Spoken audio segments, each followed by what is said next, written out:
Statement of Jonathan Sims, former head archivist at the Magnus Institute, London, regarding a childhood encounter with a book formerly possessed by Jurgen Leitner. Statement recorded by subject, February 18th, 2017. Statement begins. I have been thinking a lot over the last couple of days about how this began. For me, that is. I cannot help but feel that, hand in hand with the death of Jurgen Leitner, came the death of the lens through which I viewed the world. Even in the depths of my paranoia, something I now attribute to the presence of the being that was posing as Sasha, like a grain of sand behind my eye, rubbing and irritating, but with no clear cause. Even then, I knew how the world worked. There were supernatural things in the world, but they were rare, isolated and exaggerated, vastly outnumbered by wild tales and drunken imaginings. The one name I held in my mind as a true source of evil was Jurgen Leitner, and I knew him as the worst of it, for it was his name that had marked the encounter that scarred my youth.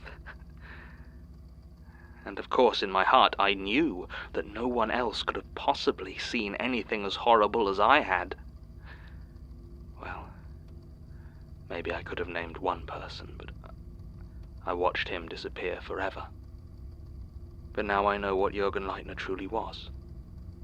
A spoiled child, playing with forces he barely understood, calling himself a jailer to things he couldn't even conceptualize. There is so much more horror in this world than I had ever dreamt possible, and my suffering, I now know, pales in comparison to what has befallen others far more innocent than I. But perhaps not for long. These beings that lurk beyond us know my name, and if I understand Leitner correctly, one of them has already claimed me. The Eye. Appropriate, I suppose. I do not know how many of them there are, or precisely how they separate, but I do know that the Eye, beholding, was not the first that I encountered in my life. The first was the spider, the web, and I have no idea what that might mean. I was 8 years old when my grandmother gave me the book. No one ever believes me when I tell them my age. I don't know if it's the already greying hair or something in my demeanor, but they always act surprised when I mention being a child in the 90s. I will admit the last few years have aged me considerably. Regardless, it must have been a year or two since the library was destroyed, though I had no inkling of it at the time. My parents had passed away when I was too young to really remember them. My father of an accidental fall when I was 2, and my mother a couple of years later from complications during routine surgery. My extended family weren't close and I had no siblings, so I ended up living with my grandmother. A kind enough woman, but she had already raised her children, and the resentment she felt at having to raise another was never something she completely managed to hide from me. It seemed to mingle with her grief, so the sadness over her own lost son would manifest in recriminations and bitterness. Saying this aloud, I worry I'm painting too bleak a picture of my grandmother. She cared for me as well as she was able, and whatever her private feelings might have been, she did try her best. And I was hardly an easy child to deal with. While I may not have shared the inclinations of my peers towards active mischief, I was precocious and impatient, quick to talk back, and even quicker to wander off whenever I got bored. By the time I was 8, the police had to return me from my explorations at least 3 times, and my grandmother swore that if it happened again she would begin locking me inside the house, and I fully believed her. She did discover that the one thing that could keep me rooted to the spot were books. Television pacified me for a half hour or so, but a book would keep me in place until I had finished it. And for all the veracity of my reading, I was never actually that fast, lingering on pages that caught my imagination. So in this, she saw a solution. The difficulty was I was also very picky, and looking back on it, there was little rhyme or reason to what I did or did not care to read. I never tried to really define it, but I think the closest I could come to putting it into words was that I hated to read anything I felt like I had read before. This made it something of a nightmare to keep me entertained, as any author with a distinctive enough style would only ever afford me a single book's worth of reading before I tired of them. I can still hear my grandmother's voice trying to hide that irritation bubbling up. "But you like Diana Wynne Jones." In the end, she came up with a solution that now seems like a stroke of genius, although at the time I found it strange and bothersome. The local library was some distance away, so between visits my grandmother would go to all the local charity and second-hand bookshops and buy up every book they had that was 50 pence or less. Then she would present me the pile, and I would look through it until I found something I liked, or at least tolerated. And then I would read that. After I was completely done with the pile, she would donate it to one of the other charity shops. It wasn't something that could be kept up forever, but it worked for longer than you'd think. It was shortly after she had started with this system that I found my first Leitner. One of the things that annoyed me most about my grandmother's approach was that she never seemed to exercise any sort of judgment at all about how appropriate something might be for me. I didn't mind this so much when it let me read a slightly too gruesome thriller, but she would also often present me with stacks full of bright, square cardboard books, of the sort you'd read aloud to a preschooler. This bothered me far more than any dull technical manual or dog-eared dictionary, as I couldn't help but feel it was making a comment about my intelligence. I mean, obviously that was absurd. I watched my grandmother grabbing the books without even glancing at their covers, just checking the price and stacking them. But somehow it still felt like an insult that she might in some way think I was at a level to be reading The Elephant and the Balloon or whatever nonsense it was.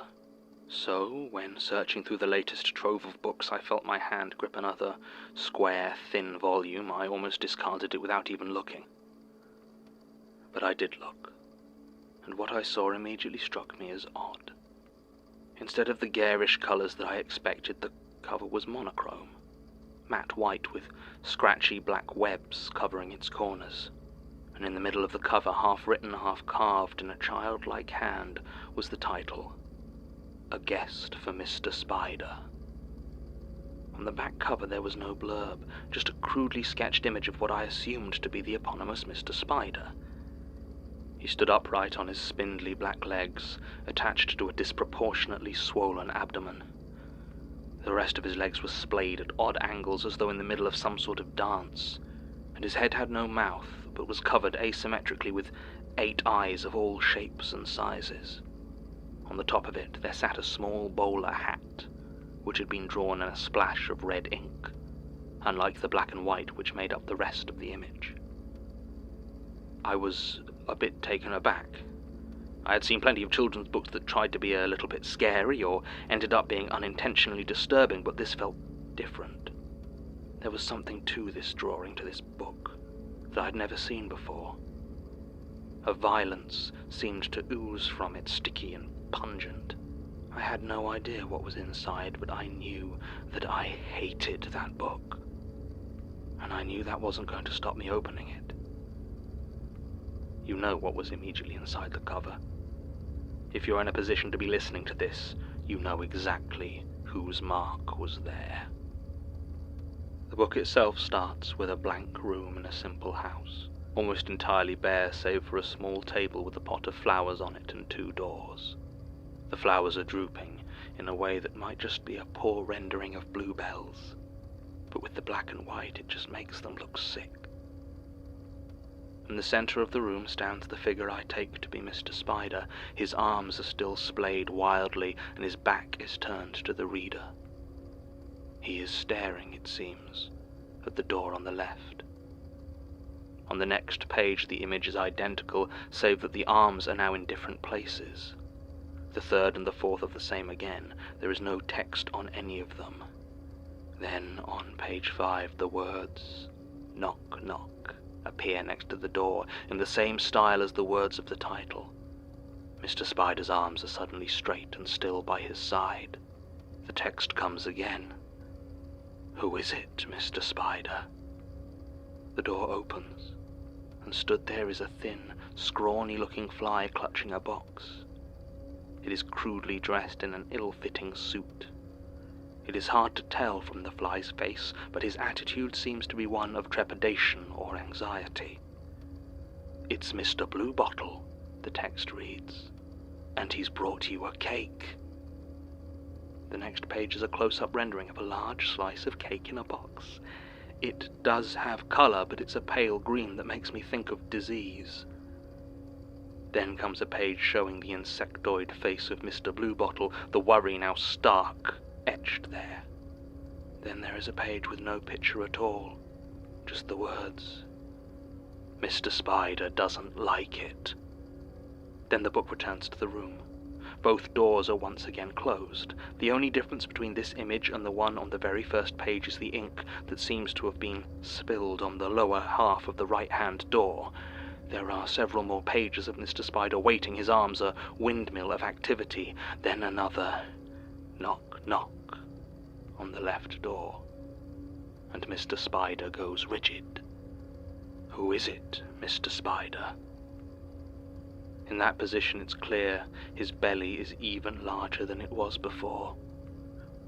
The door opens on another fly, this one slightly larger, wearing a pale yellow dress. "It's Mrs. Fruit," the book announces, "and she's brought you some flowers." The flowers on the next page look even less healthy than the ones on the table and are coloured with a gentle pink. A close-up on her face, frozen in stark fear. "Mr. Spider doesn't eat flowers," the next page announces, and Mrs. Fruit is gone, the door closed again. The right-hand door is more noticeably stained now. The once black ink now seems like a dark, crusty brown at the hinges and the seams. The flowers brought by the doomed fruit fly now stand on the table, but they are more clearly wilted and stained a deep, vivid red. Mr. Spider's abdomen is engorged and straining, and where his mouth would be is marked by the same dried brown as the door. His arms are moving once again. On the messier page, with more colour to contrast it, I can see that his hands aren't empty, but are weaving and pulling on thin grey threads that stretch all around the room and out through the cracks in both doors. Knock, knock. "Who is it, Mr. Spider?" Behind the door stands a large, burly fly, this one dressed in baggy overalls. Next to it stands a much smaller fly, dressed in what appears to be a child's version of those same overalls. They are both openly weeping. "It's Mr. Horse, and he's brought you his son." The close-up on that fly's face is an image that still comes to me when I'm having trouble sleeping. Then the text, "Mr. Spider wants more." When we go back to the picture of the empty parlour, it's smeared all over with dark reds and browns. Mr. Spider's abdomen now dwarfs the rest of him and seeps a sticky red along with the now clearly visible grey thread. He has turned to face the reader, staring into me as his arms move and move and move. The second to last page shows the right-hand door up close, the stains and the ink seeping from the edges. It looks like it has a cutaway panel that can be opened onto the final page. "Mr. Spider wants another guest for dinner," it reads. "It is polite to knock." I feel my hand closing into a fist and reaching for the door, preparing to rap my knuckles on the grimy old wood. It was at that moment that a hand far bigger than my own slapped the book from my grip, before shoving me hard in the chest and sending me sprawling onto the floor. I was in the park, a few roads away from my house.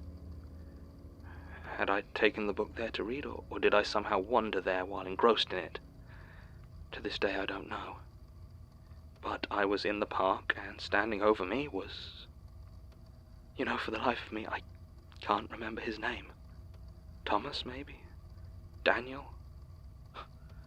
I almost want to say Michael, but that isn't it.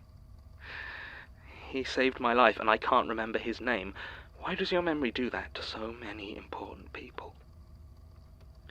Some people deserve to be remembered. He was a bully, 18 or 19, I think. He helped my grandmother with odd jobs sometimes, just a bit of cash-in-hand work, but he had always taken a dislike to me. At the time I had convinced myself that it was because of how smart I was, since he was, to put it charitably, not very clever, but I have since come to the conclusion that I was a deeply annoying child. Still, he was more than twice my age, so I'm certainly not excusing his decision to torment me whenever he got the chance. Name-calling, the odd beating, sometimes stealing from me, all very standard. He just made the extremely poor choice to do it at that exact moment. My tormentor bent down and picked up what he had slapped out of my hands and examined the book. I was too dazed to protest, and he started to mock little Einstein for reading a kiddie book. But as he did so, he flicked through it, and as his eyes passed over more and more of the page, the words tailed off, and he seemed to be reading it himself. His hands shook ever so slightly as he slowly made his way through it, and his legs began to move. It was jerky and unsteady, and he didn't seem to notice that he was doing it. I had no idea what was going on, not really, but I was somehow desperate to get that book back. He was much bigger than me, though, so all I could do was follow as he walked down alleys and side streets. There were fewer and fewer people about, and I realized with a start that I had failed to notice night falling. At the far end of a quiet residential road, he walked up to one of the houses. I never found it again, and for all I knew it might have actually been his house. He was still reading. When he reached the entrance, he held up the book and placed it on the front door. I saw that cutaway panel of Mr. Spider's stained and bloody right-hand door, and he knocked on it twice. I saw the words clearly in my mind almost more than I heard the sound. Knock, knock. The door opened, and inside was dark. Against that darkness I could see the thin grey strands wrapped around the limbs of my former bully. And then, from inside, stretched two impossibly long limbs, bony and covered in coarse black hair. For a second there was almost the start of a scream, but the legs wrapped around him too quickly, and he disappeared into the doorway and out of sight. It slammed behind him, and he was gone, taking the book with him. Statement ends. You can see, I hope, why this engendered in me something of a fascination with the supernatural, and some deep feelings regarding the name Jurgen Leitner. I cannot corroborate this story in any real form for obvious reasons. My grandmother peacefully passed away 5 years ago, and there is no one else who would have records of anything other than the general context. If I were assessing this as someone else's statement, I would have dismissed it out of hand, and don't think that doesn't eat at me. But it is so vivid in my mind, the spider's legs reaching from that tiny door. The first of the dark powers to touch me, perhaps, but it did not claim me. Speaking this out loud for the first time, I am struck by something else. The feeling I have been living with my whole life, that if that poor idiot hadn't gotten involved, he would still be alive. A strange conviction that if I had been able to face the thing myself, maybe I could have saved him, stopped it. Ridiculous, of course. I was 8. But it has made me reconsider my attitude to getting help. I have consistently kept the others at arm's length, tried to deal with things myself, and it hasn't gone well. Whatever is going on, this unknowing that not Sasha was talking about Elias killing Gertrude and maybe Leitner as well. I need help. I need allies. I just wish this revelation didn't come just as everyone is convinced I'm a deranged killer. End recording.